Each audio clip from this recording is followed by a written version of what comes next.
అందరికి నమస్తే. నేను మీ Gopi. Welcome back to our channel. ఈరోజు మనతో వచ్చేసి సీనియర్ జర్నలిస్ట్ జగదేవ్ గారు ఉన్నారు. సార్ నమస్తే. సార్ నమస్తే సార్. ఏపీలో ఎన్నికలు వచ్చే సందర్భం వేళ ఈసీ కమిషన్ ఏంటంటే ఎవరైతే ఈ వాలంటరీ వ్యవస్థ ఏదైతుందో దాదాపు 44,000 పైచిలకు వాలంటీర్లు సడన్ గా రాజీనామా అయితే చేశారు. అసలు దీనికి వెనక ఎటువంటి కోణం ఉందని మీరు భావిస్తున్నారు? ఎటువంటి కోణమే లేదండి, ఇది కూడా రాజకీయ వ్యూహమే. ఎందుకంటే మొన్న ధర్మాన ప్రసాదరావు గారు విషయంలో ఒక స్టేట్మెంట్ కూడా మనం చూసాం.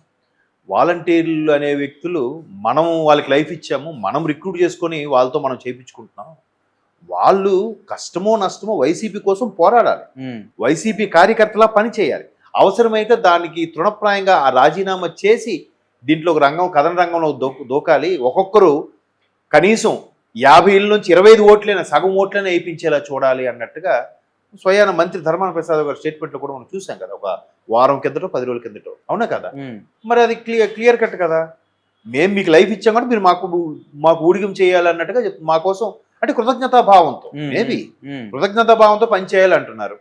సో వాలంటరీ వ్యవస్థ అనేది వీళ్ళు పెట్టుకున్నది కాబట్టి వీళ్ళకి ఫేవర్గా ఉంటారు, వీళ్ళు గూఢచారులుగా పనిచేస్తున్నారు కాబట్టి ఎలక్షన్ కమిషన్ కంప్లైంట్ వెళ్ళాయి కాబట్టి ఎలక్షన్ కమిషన్ వీళ్ళు పెట్టుకోవద్దని చెప్పింది, క్లియర్గా చెప్పింది.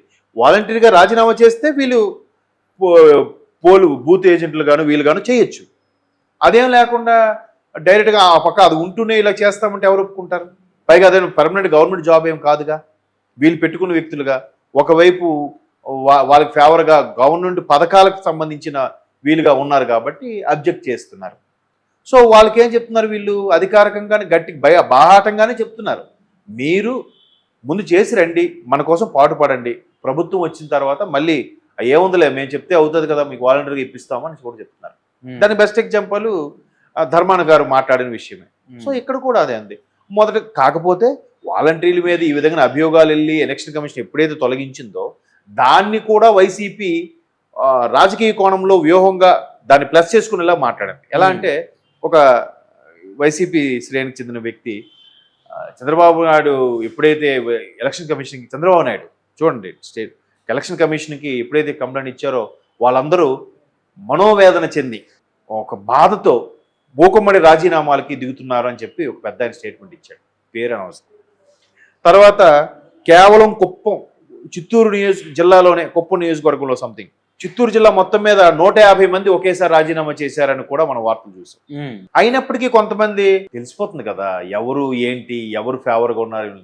సో అది ఎప్పుడు వాలంటీర్ వ్యవస్థ తీసేశారు, దానికి పెర్మిషన్ లేదు, ఎన్నికల పోలింగ్ బూత్లకు కూడా వెళ్ళకూడదు అని ఎప్పుడైతే వీళ్ళు అన్నారో అయినా కొంతమంది రాజీనామా చేయలేదంటే అర్థం ఏంటి? వాళ్ళకు కూడా తెలుసు ప్రభుత్వ విధానాలు ఏంటి, ఎక్కడెక్కడ ఏమి డ్యాష్లు పెట్టారు ఏంటని.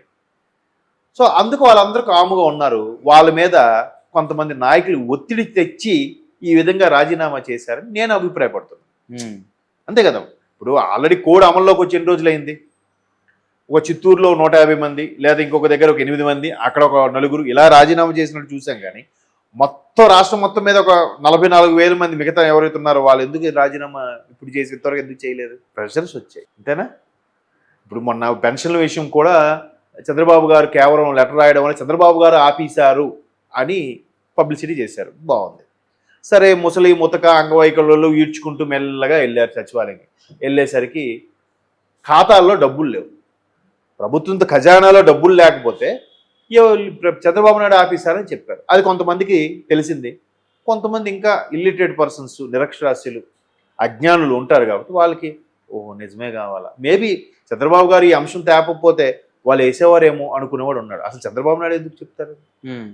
ఎలక్షన్ కమిషన్ ఎవరైతే వాలంటీర్లు తొలగించిందో వాళ్ళతో ఏ పని చేయించుకోకూడదు కాబట్టి ప్రభుత్వానికి సంబంధించింది సరే అని చెప్పి వాళ్ళకి ఇవ్వద్దని చెప్పింది. అప్పటికి వీళ్ళేం కోర్టులో కేసు వేశారు. వాలంటీర్లు అయితే ముసలి వాళ్ళకి ఇంటికి వెళ్ళి ఇవ్వాల్సి వస్తుంది పెన్షను. అప్పుడు ఎలా అంటే వెంటనే కోర్టు ప్రశ్నించింది, మరి ఇవే పథకాలు పెన్షన్ పథకాలు చుట్టుపక్కల రాష్ట్రాలకు కూడా ఉన్నాయి కదా, ఆయా రాష్ట్రాల్లో కూడా ఇటువంటి వ్యవస్థ ఉందా? మరి ఆయా రాష్ట్రాలు ఎలా అందజేస్తున్నాయి, మీరు అలా అందజేయలేరా అంటే ఆయా రాష్ట్రాలకి ఎంత తెలివి లేదు, మాకే ఉంది అన్నట్టు చెప్పారు. సరే అలా రానేని వానికి మీరేదో ప్రత్యామ్నాయం కల్పించి సచివాలయ ఉద్యోగులతోనో రెవెన్యూ ఉద్యోగులు ఎవరో ఒకరు పెట్టి ఆప్షన్ పెట్టి చేయించారని కూడా చెప్పింది. అయినా వీళ్ళు ఫాలో అవ్వలే. ఎందుకు? ఒకవేళ అలా ఫాలో అయితే మళ్ళీ పెన్షన్ వచ్చేసింది కదా, చంద్రబాబు గారిని టీడీపీని బూచిగా చూపించాలంటే ఇక్కడ వీళ్ళకి అవకాశం ఉన్నా ఇవ్వకూడదు. ఇవ్వకుండా ఉంటేనే కదా ఇంపాక్ట్ పెరుగుతుంది. అలా చేశారు. సో ఎట్టకేలకి ఎప్పటికీ కొంతమంది వాలంటీర్లుగా ఉండిపోయారు కాబట్టి ఎవరెవరైతే నిజం తెలుసుకుని ఉన్నారో వాళ్ళతో కూడా బలవంతంగా రాజీనామా చేయించుంటారని నేను అనుకుంటున్నాను. అందుకే ఒకేసారిగా రిమైనింగ్ 44,000 మంది రాజీనామా చేశారు. మరి ఇది ముందే చేయొచ్చు. నిజంగా వాళ్ళందరూ స్వచ్ఛందంగా వాలంటీర్లందరూ కూడా వైసీపీకే ఫేవర్గా ఉంటే, వాలంటీర్లందరూ కూడా ప్రభుత్వానికే ఫేవర్గా ఉంటే ఎప్పుడో రాజీనామా చేయాలి కదా.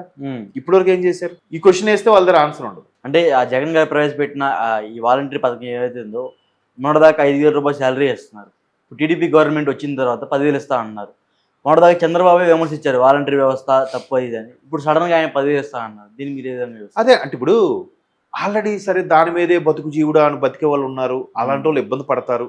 లేదు ఎన్నికల వ్యూహం పరంగా ఎందుకులే ఆ ఒక్క ఓట్లు కూడా ఎందుకు మనం పోగొట్టుకోవాలి, వాళ్ళను కూడా మచ్చిక చేసుకోవాలనే ఉద్దేశంతో ఆ స్టేట్మెంట్ ఇచ్చారు.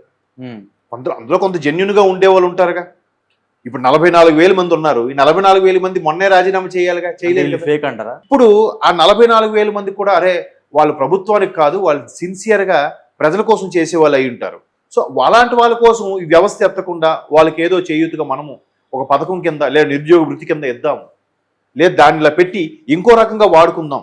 గతంలో జన్మభూమి అని చెప్పి ఏవో పెట్టారు కదా, శ్రమదానం అని చెప్పి కొన్ని, లేదా విలేజ్ కమిటీలని, స్కూల్ కమిటీలని పెట్టారు కదా, వాళ్ళని వీటి క్లబ్ చేసి వాడుకుంటారేమో వీళ్ళ సేవల్ని. అంతే కదా. ఇప్పటివరకు వాలంటీర్కి ఎక్కడ వర్క్ ఉంటుంది? నెల మొదట్లో ఉంటుంది, తర్వాత అంతా ఖాళీయే. ఏదైనా ఒక సర్టిఫికేట్ అవసరమైతే తప్ప పెద్దగా పని ఉండట్లేదు. దాన్ని రకరకాలుగా వీళ్ళు వినియోగించుకుంటారేమో. ఈ 44,000 మంది మొన్నటి వరకు రాజీనామా చేయలేదు కాబట్టి సో వాళ్ళందరూ జెన్యున్గా సిన్సియర్గా పనిచేసే వాళ్ళు అయి ఉంటారు కదా. సో అలాంటి వాళ్ళు పట్టుకొట్టకూడదు కదా. సో వాళ్ళ కోసం ఈయన స్టేట్మెంట్ ఇచ్చాడేమో. చూద్దాం దీన్ని మళ్ళీ ఎలా మౌల్డ్ చేసి ఏ విధంగా దాని ప్రభుత్వం వైపు ఎలా కన్వర్ట్ చేస్తారో, వీళ్ళు ప్రభుత్వం వస్తే ఏ విధంగా వాడుతారో అది కూడా చూద్దాం. చెప్పలేం కదా ఎవరు పరిధి, ఎవరి ఆలోచన ఎలా ఉంటుందో. రిక్రూట్ చేయడం గొప్ప కాదు, దాన్ని యూటిలైజ్ చేసుకోవడం రావాలి. ఎంప్లాయీ కూర్చోబెట్టి తీసుకున్నాను చెప్పాను అలా ఖాళీ కూర్చోబెట్టి ఏమొస్తుంది? రకరకాల విషయాలు వాడుకుంటూ బాగుంటుంది. వీళ్ళు ఒత్తిడి వల్ల రిజైన్ చేశారని నేను అనుకుంటున్నాను. Okay sir, thank you sir.